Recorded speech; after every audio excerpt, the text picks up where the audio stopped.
These are cherry cheese Danish rolls that I made. The recipe will be at the end of the video, and you're not going to believe how easy they are. Hey y'all, I'm Val with Our Forever Farm. So today we're taking the broth that we made last week. We're taking some of it. I put it in a pan. I'm using my dehydrated vegetables. I've got some of it's freeze-dried too. So freeze-dried, dehydrated, you still have to hydrate them. So I'm using broccoli, bell peppers, mushrooms, and even freeze-dried corn. And I've added it to the broth. So this is week 4 of our Pantry Challenge update. That's using what we have. I am on a small budget, $35 a week, and I did spend about $30. I got some whole milk I want to make some cheese, and I bought some Cokes. And what else did I buy? Let me think. Oh, I bought some stuff for sandwiches. So what I'm doing here is I always cook a whole chicken and put it in the refrigerator for the week. And we eat on it with different things, chicken salad, just cold chicken, on. Today, I'm pulling it off the bone and putting it in this soup. And this is truly one of those meals that you're using what you have. So I'm adding egg noodles to my soup now. And I let this simmer on the stove all day. It was just delicious, but we're not through yet.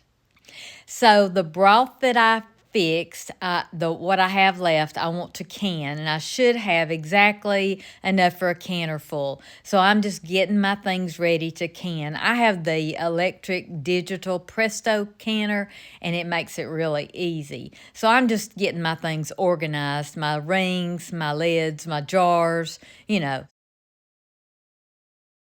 I love making soups like this that you can put in the crock pot or just let them simmer on the stove. And it was a cold day, so it was a nice day to have soup. So here I'm adding heavy whipping cream. And that was in my order too, heavy whipping cream. I use it all the time. And it just makes for a very creamy soup, and you can see as it cooks. Here I'm getting some really simple rolls ready, and I'll tell you about those when I do the cherry Danish rolls at the end of the video. I'll tell you about the rolls that we served with this soup. So I guess you could say I'm like a 80-20 gal. I love homemade food. I love anything you can make from scratch, and I love to learn skills. That's 80% of my cooking. But 20% is a good, convenient, quick something to make for us. And that's what these rolls are that I'm fixing to show you. They're just quick, easy, and like I said, I'll finish telling you about that at the end of the video when I make the cherry cheese Danish. Look at those. I'm just going to butter them and serve them with the soup.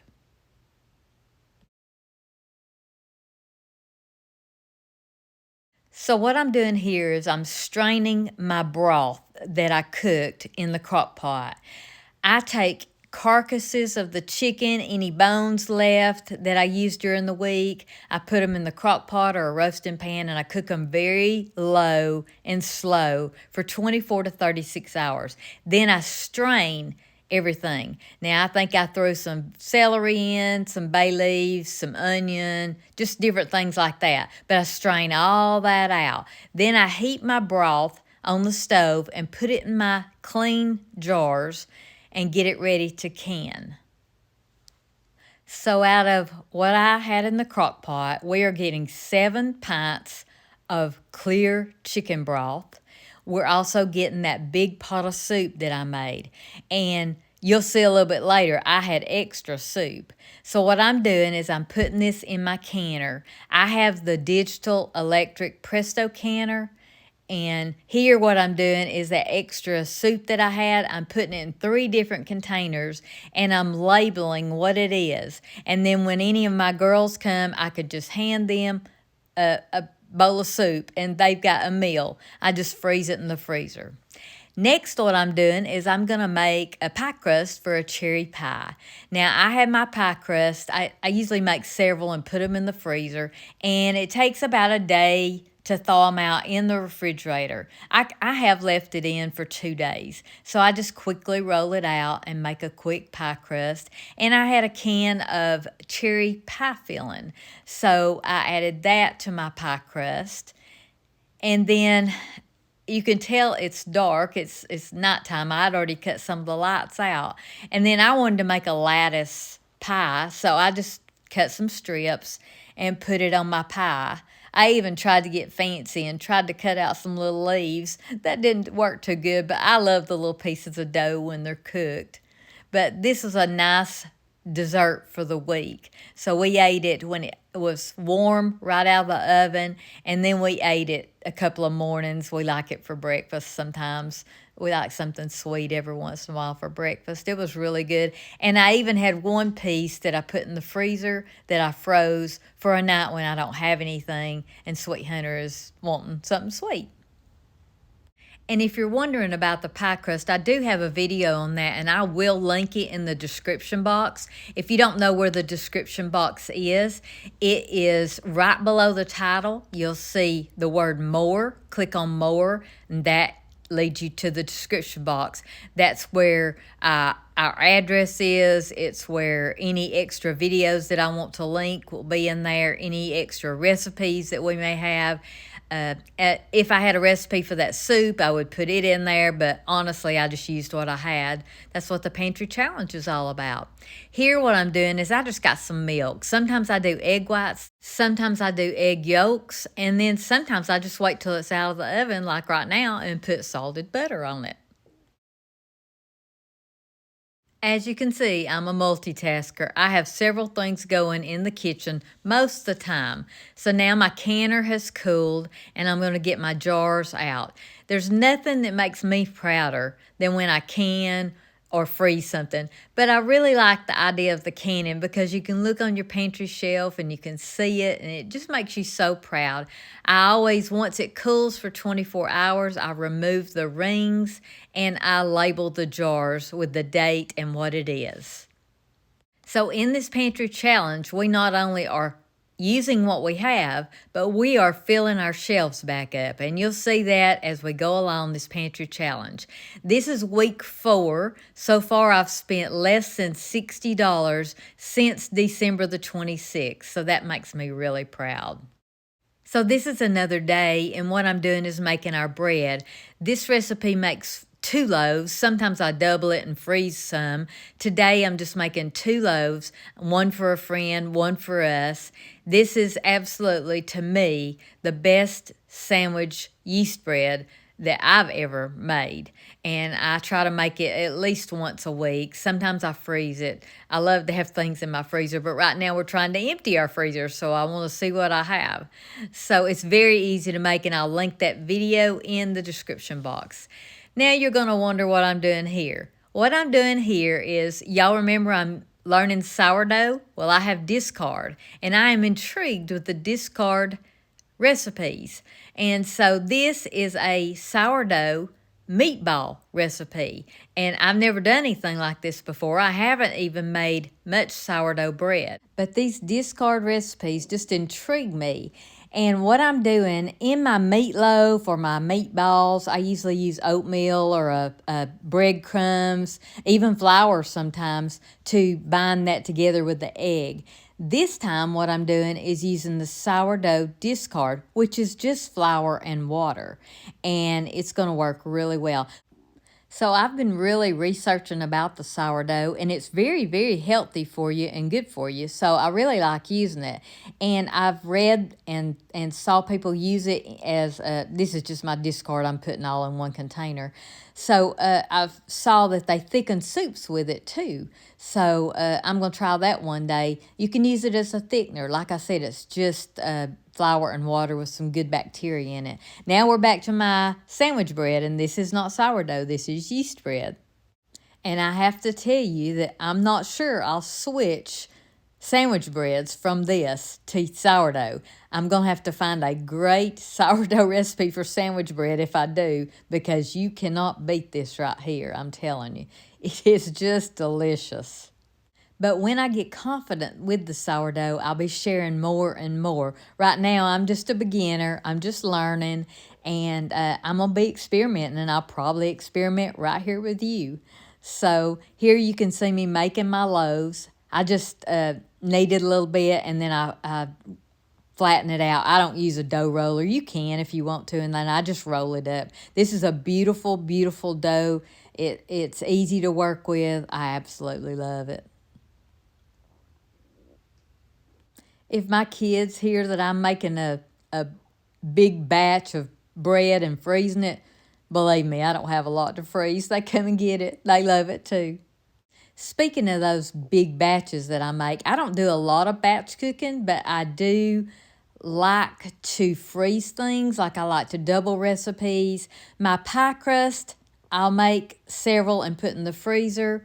I'll also do biscuits that way. Sometimes I do the bread. So here what you're seeing is I made the meatballs. They really, really have a good texture. And I just cook them in the oven for a few minutes. And then I put my bread in, and I'm going to get the meatballs out because it's about time, yeah. And I just roast them a little bit. And I had just a jar of ragu. I'm completely out of my tomato sauce, and I just put some water in there to get all that goodness. And what I'm doing is just putting my meatballs to finish their cooking in the spaghetti sauce. Now, it's just the two of us tonight, and so what I'm thinking is that, because this is plenty to double and freeze some of it, so what I'm thinking is that I'm going to serve it tonight as spaghetti. I'm actually eating butter noodles. If you ever eaten butter noodles, that's what I'm eating. I'm not a big meat eater. But I'm going to serve this for Sweet Hunter. I'm going to serve it to him as spaghetti, and then I'm going to freeze some for meatball sandwiches one night. So I'm getting my bread out. Oh, boy. I usually take the temperature of my bread, and I did today. I usually like for my bread, my yeast bread, to be 190, 195, and then I put salted butter on the top of this bread. It just makes it perfect. I wish you could smell it, but more than that, I wish you could taste this. So what I do is I usually leave mine in my pans, and I use glass pans. I have the metal pans. I use those too, but my favorite is the glass pans, and I like to see through it. And I usually let it cool on the rack for about 10 minutes, and then I just turn it out on the rack and let it cool.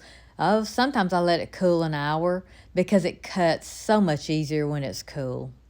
When I give this bread away, I like to go ahead and slice it where they don't have to do it. You know, they may not have a serrated knife, and they may not know about, homemade bread and how it cuts. And I just think this bread is just beautiful. And I will tell you, I'm in love with this bread. It would take something really special to replace this. And you can see it's better than store-bought. I'm telling you, if you can't read everything on the label, you don't need to eat it. And this bread is delicious.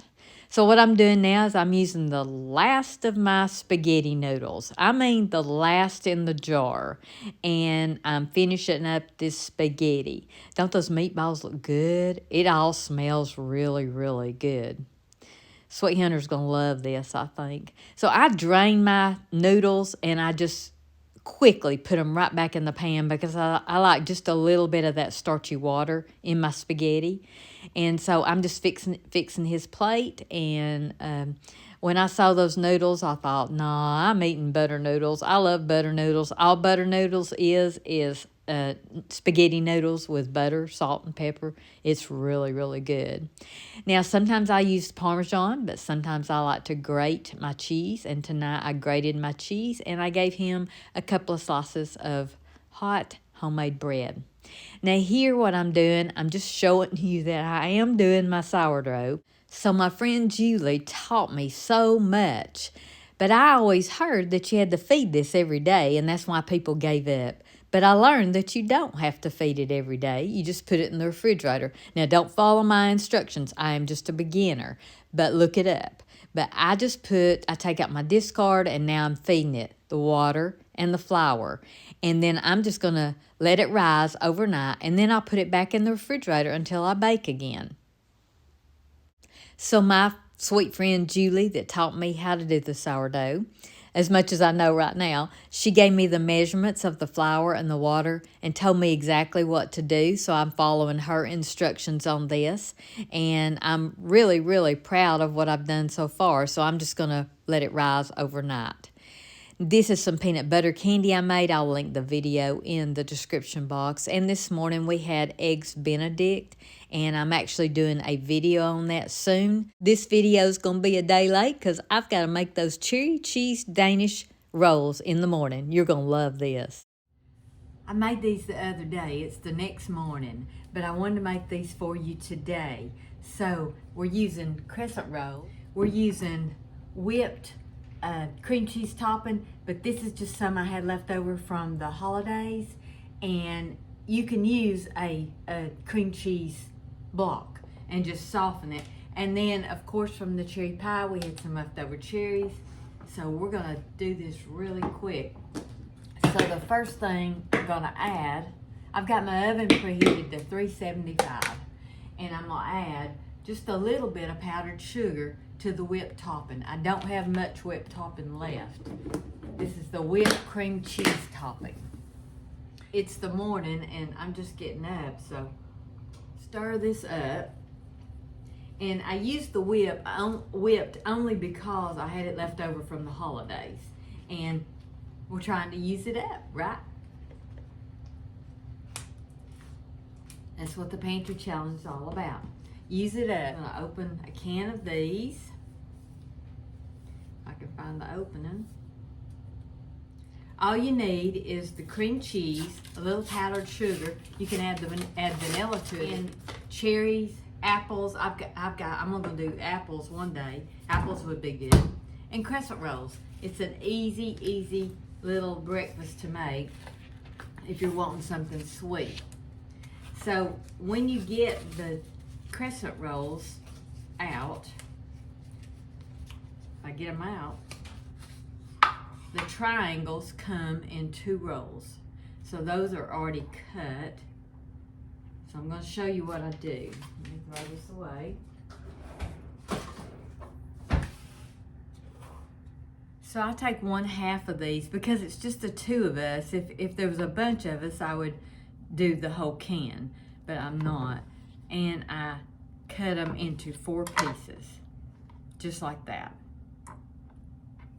This one I just set aside. Find this pan with parchment paper. You don't have to do that, but it says for clean up.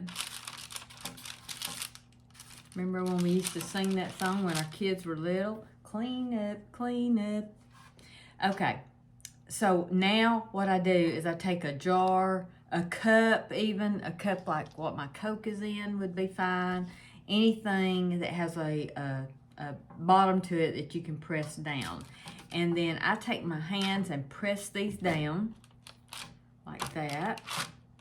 And then I take the jar and press them down more.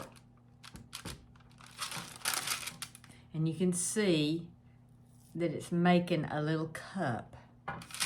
And then I take my hands, because I want it to be like a little bowl, because these are going to rise up in the oven. So I want to make these like a little bowl to hold the cherries and the cream cheese. Just press those down to make a little bowl, and you can even take your fingers like this and do it. And you want to make sure those seams stay together.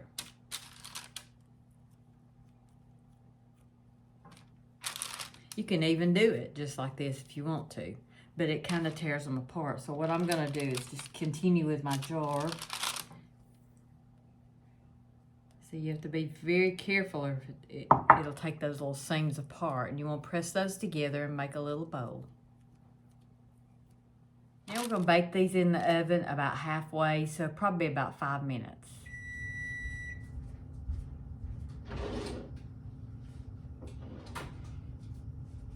Okay, these have been in about 5 minutes. We just want to push the middles down to make our hole. We can actually still use our jar because they're still soft because they're not fully cooked, and just make more of a little bowl because they do tend to rise up. See there? I'm just going to press them down just a little bit more. Now these are about halfway done, so what I'm gonna do is I'm gonna go ahead and add my cream cheese. This is our cream cheese and our powdered sugar. I think we have enough for these 4.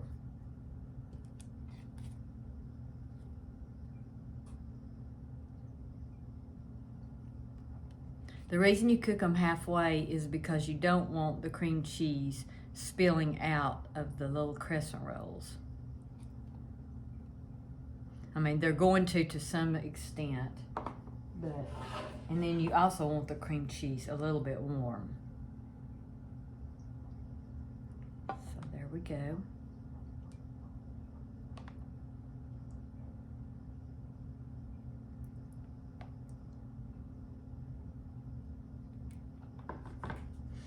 And now they go back in the oven for about 3 to 5 minutes.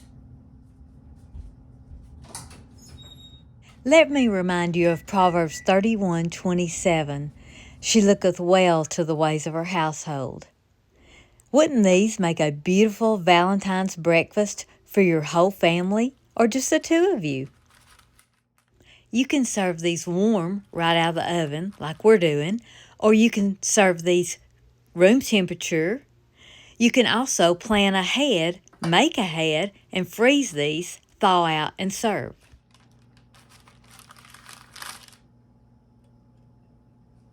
What a simple gift of love for your family. So while these are cooling, that's half the can, we're going to take the other half of the roll that I had in a roll a while ago, cut it into 4 pieces too. I did the same thing. You don't have to make such a bowl out of it, but it is going to rise. And you're going to just press them down. And this is what we served with the spaghetti. And I'm going to go ahead and show you what they turn out like. So we've already got our oven at 375 from the cherry danish. You can use apples, blueberries, whatever you want in there. You can just use the cream cheese. It's delicious. And I'm going to go ahead and put these in and show you how to make just some simple rolls. So for me and Sweet Hunter, this is breakfast and this is part of our supper. So that works out really well. And you're going to cook those about 12 to 13 minutes. You can tell when they're done. And yes, I wanted to give y'all a taste test, but this is the way I eat most of the time, just standing up. Do y'all do that? These are delicious.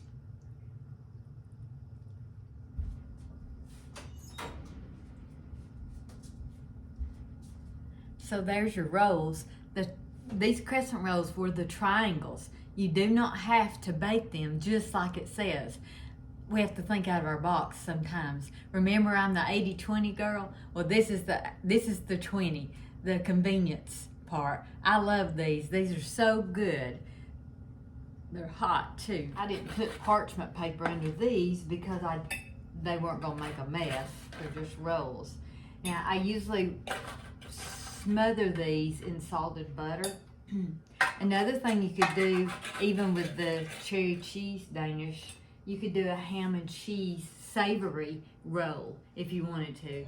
And you wouldn't have to save half the roll. I just did this because it's just the 2 of us. I hope you enjoyed this. Crescent rolls a different way. So this is rolls for your meal. Thank y'all for joining us. Y'all go cook something.